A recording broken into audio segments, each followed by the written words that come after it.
ರಾಮ ಮಂದಿರ ನಿರ್ಮಾಣಕ್ಕೆ ಕಂಬಗಳು ಸಿದ್ಧವಾಗ್ತಿದ್ದಾವೆ. ಈ ಹಿಂದೆಯೇ ಕೆತ್ತನೆ ಮಾಡಲಾಗಿದ್ದಂತಹ ಕಂಬಗಳಿಗೆ ಸದ್ಯ ಪಾಲಿಶಿಂಗ್ ಮಾಡಲಾಗ್ತಾ ಇದೆ. ಪಾಲಿಶಿಂಗ್ ಮಾಡಿ ಕಂಬಗಳಿಗೆ ಶಿಲ್ಪಿಗಳಿಂದ ಹೊಳಪನ್ನ ನೀಡುವಂತಹ ಕೆಲಸ ಆಗ್ತಾ ಇದೆ. ದೇವಸ್ಥಾನದ ಪ್ರಾಕಾರ ನಿರ್ಮಾಣದಲ್ಲಿ ಕಂಬಗಳ ಬಳಕೆಯನ್ನ ಮಾಡಲಾಗ್ತಾ ಇದೆ. ಕರಶಾಲೆಯಲ್ಲಿ ಇದ್ದಂತಹ ಹಳೆಯ ಕಂಬಗಳಿಗೆ ಮತ್ತೆ ಹೊಸ ಹೊಳಪನ್ನ ನೀಡಲಾಗ್ತಾ ಇದೆ. ದಿನಗಣನೆ ಆರಂಭವಾಗಿದೆ. ಅಯೋಧ್ಯೆಯಲ್ಲಿ ರಾಮ ಮಂದಿರದ ಉದ್ಘಾಟನೆಗೆ ಕೊನೆಯ ಹಂತದ ಕೆಲಸ ಕಾರ್ಯಗಳು ಸದ್ಯ ಭರದಿಂದ ಸಾಗ್ತಾ ಇವೆ. ಅಯೋಧ್ಯೆಯಲ್ಲಿ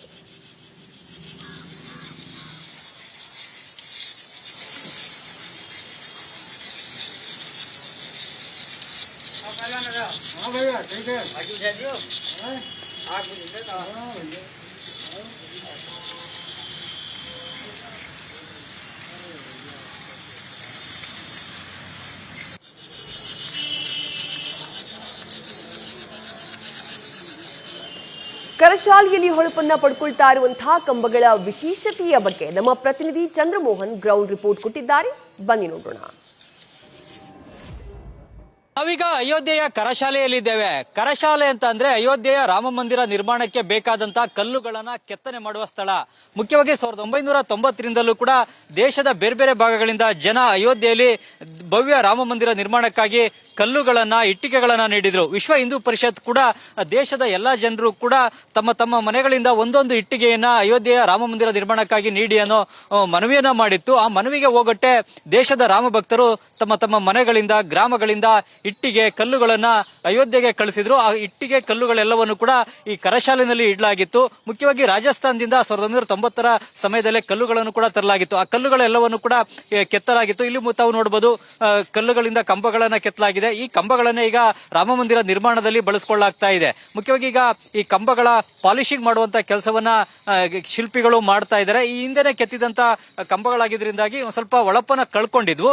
ಈ ಕಾರಣಕ್ಕಾಗಿ ಇವುಗಳ ಪಾಲಿಶಿಂಗ್ ಮಾಡುವಂತ ಕೆಲಸವನ್ನ ಮಾಡ್ತಾ ಇದ್ದಾರೆ. ಈ ಕಂಬಗಳ ಹಿಂಭಾಗದಲ್ಲೂ ಕೂಡ ಸಾಕಷ್ಟು ಕಲ್ಲುಗಳಿವೆ. ಆ ಕಲ್ಲುಗಳನ್ನೆಲ್ಲವನ್ನೂ ಕೂಡ ಈ ಹಿಂದೆಯೇ ಕೆತ್ತಲಾಗಿದೆ. ಇದೇ ರೀತಿಯಲ್ಲಿ ಕರಶಾಲೆಯಲ್ಲಿ 2 ವರ್ಷದ ಹಿಂದೆ ಇನ್ನೂ ಹೆಚ್ಚಿನ ಪ್ರಮಾಣದ ಕಲ್ಲುಗಳಿದ್ವು. ಈಗ ಆ ಕಲ್ಲುಗಳೆಲ್ಲವನ್ನು ಕೂಡ ರಾಮ ಮಂದಿರ ನಿರ್ಮಾಣ ಸ್ಥಳಕ್ಕೆ ತೆಗೆದುಕೊಂಡು ಹೋಗಿ ಅಲ್ಲಿ ಪಾಲಿಶಿಂಗ್ ಅನ್ನ ಮಾಡಿ ಈಗಾಗಲೇ ರಾಮ ಮಂದಿರ ನಿರ್ಮಾಣಕ್ಕೆ ಬಳಸಿಕೊಳ್ಳಲಾಗಿದೆ.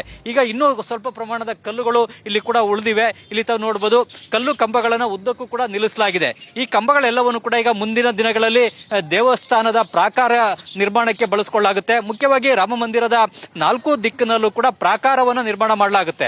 ಈ ಪ್ರಾಕಾರ ನಿರ್ಮಾಣಕ್ಕೆ ಈ ಕಲ್ಲುಗಳನ್ನು ಬಳಸಿಕೊಳ್ತೇವೆ. ಜೊತೆಗೆ ಈ ರಾಮ ಮಂದಿರದ ಆವರಣದಲ್ಲೇ ಇನ್ನೂ 5 ದೇವಾಲಯಗಳನ್ನು ಕೂಡ ನಿರ್ಮಾಣ ಮಾಡಲಾಗುತ್ತೆ. ಆ ದೇವಾಲಯ ನಿರ್ಮಾಣದಲ್ಲೂ ಕೂಡ ಈ ಕಲ್ಲುಗಳನ್ನು ಬಳಸಿಕೊಳ್ತೇವೆ. ಮುಖ್ಯವಾಗಿ ಜನರು ನೀಡಿರುವಂತಹ ಕಲ್ಲುಗಳಾಗ್ಲಿ ಇಟ್ಟಿಗೆಗಳಾಗ್ಲಿ ಯಾವುದೂ ಕೂಡ ವ್ಯರ್ಥ ಆಗೋದಿಲ್ಲ. ಅವೆಲ್ಲವನ್ನು ಕೂಡ ನಾವು ಬಳಸಿಕೊಳ್ತೇವೆ ಅಂತ ವಿಶ್ವ ಹಿಂದೂ ಪರಿಷತ್ನ ರಾಷ್ಟ್ರೀಯ ಪ್ರಧಾನ ಕಾರ್ಯದರ್ಶಿ ಹಾಗೂ ಮಂದಿರ ನಿರ್ಮಾಣದ ಉಸ್ತುವಾರಿ ವಹಿಸಿರುವಂತಹ ಗೋಪಾಲ್ಜಿ ಅವರು ಕೂಡ ಹೇಳಿದ್ದಾರೆ. ಇಲ್ಲಿ ಕೂಡ ತಾವು ನೋಡಬಹುದು ಈ ಕಲ್ಲಿನ ಕಂಬದ ಪಾಲಿಶಿಂಗ್ ಮಾಡುವಂತ ಕೆಲಸವನ್ನ ಕಾರ್ಮಿಕರುಗಳು ನಡೆಸ್ತಾ ಇದ್ದಾರೆ. ಈ ಮೂಲಕವಾಗಿ ಕಲ್ಲು ಒಂದು ಹೊಳಪು ಸಿಗಬೇಕು ಅನ್ನೋ ನಿಟ್ಟಿನಲ್ಲಿ ಈಗ ಪಾಲಿಶಿಂಗ್ ಕೂಡ ನಡೀತಾ ಇದೆ.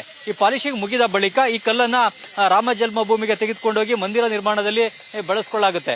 ಮುಖ್ಯವಾಗಿ ಇಲ್ಲಿ 1990ರಿಂದಲೂ ಕೂಡ ನಿರಂತರವಾಗಿ ಕಲ್ಲುಗಳ ಕೆತ್ತನೆ ಕಾರ್ಯ ನಡೀತಾನೆ ಇದೆ. ಇಲ್ಲಿ ಈಗಾಗಲೇ ರಾಮ ಜನ್ಮಭೂಮಿ ಕಾರ್ಯಾಲಯ ಕೂಡ ಇದೆ. ಈ ಕರಸೇವಕಪುರದಲ್ಲೇ ಕಾರ್ಯಾಲಯದಲ್ಲೇ ಎಲ್ಲಾ ಮೇಲುಸ್ತುವಾರಿಯನ್ನು ಕೂಡ ವಿಶ್ವ ಹಿಂದೂ ಪರಿಷತ್ ನೋಡ್ಕೊಳ್ತಾ ಇದೆ. ಅಶೋಕ್ ಸಿಂಘಾಲ್ ಅವರ ನೇತೃತ್ವದಲ್ಲೇ ಈ ಕಾರ್ಯಾಲಯವನ್ನು ನಿರ್ಮಾಣ ಮಾಡಲಾಗಿತ್ತು. ಅಶೋಕ್ ಸಿಂಘಾಲ್ ಅವರು ಕೂಡ ಅಯೋಧ್ಯೆಯಲ್ಲಿ ರಾಮ ಜನ್ಮಭೂಮಿಯಿಂದಲೇ ರಾಮ ಮಂದಿರ ನಿರ್ಮಾಣಕ್ಕೆ ತಮ್ಮ ಸಾಕಷ್ಟು ಹೋರಾಟಗಳನ್ನು ನಡೆಸಿದ್ರು. ಅವರ ಹೋರಾಟದ ಫಲ ಈಗ ಸಾಕಾರ ಆಗ್ತಾ ಇದೆ. ಹೀಗಾಗಿ ಈಗ ಈ ಕರಶಾಲೆಯಲ್ಲಿ ಇದ್ದಂತ ಕಲ್ಲುಗಳನ್ನೆಲ್ಲವನ್ನು ಕೂಡ ಈಗಾಗಲೇ ರಾಮ ಜನ್ಮಭೂಮಿಗೆ ಸಾಗಿಸಿ ಅಲ್ಲಿ ಮಂದಿರ ನಿರ್ಮಾಣದಲ್ಲೂ ಕೂಡ ಬಳಸಿಕೊಳ್ಳಲಾಗಿದೆ. ಇಲ್ಲೂ ಕೂಡ ತಾವು ನೋಡಬಹುದು ಈ ಭಾಗದಲ್ಲೂ ಕೂಡ ಇನ್ನೂ ಸ್ವಲ್ಪ ಪ್ರಮಾಣದ ಕಲ್ಲುಗಳಿವೆ. ಇವೆಲ್ಲವನ್ನು ಕೂಡ ಈಗಾಗಲೇ ಕೆತ್ತಲಾಗಿದೆ. ಆದ್ರೆ ಪಾಲಿಶಿಂಗ್ ಮಾಡಬೇಕು. ಯಾಕೆಂದ್ರೆ ಹೊಳಪನ್ನ ಕಳ್ಕೊಂಡಿರೋ ಕಾರಣಕ್ಕಾಗಿ ಪಾಲಿಶಿಂಗ್ ಅನ್ನ ಮಾಡಿದ ಬಳಿಕ ರಾಮ ಜನ್ಮಭೂಮಿ ಮಂದಿರದ ಸ್ಥಳಕ್ಕೆ ಸಾಗಿಸಿ ಮಂದಿರ ನಿರ್ಮಾಣದಲ್ಲಿ ಬಳಸಿಕೊಳ್ಳಲಾಗುತ್ತೆ. ಕ್ಯಾಮರಾಮನ್ ರಘು ಜೊತೆ ಚಂದ್ರಮೋಹನ್, ನ್ಯೂಸ್ ಫಸ್ಟ್, ಅಯೋಧ್ಯೆ.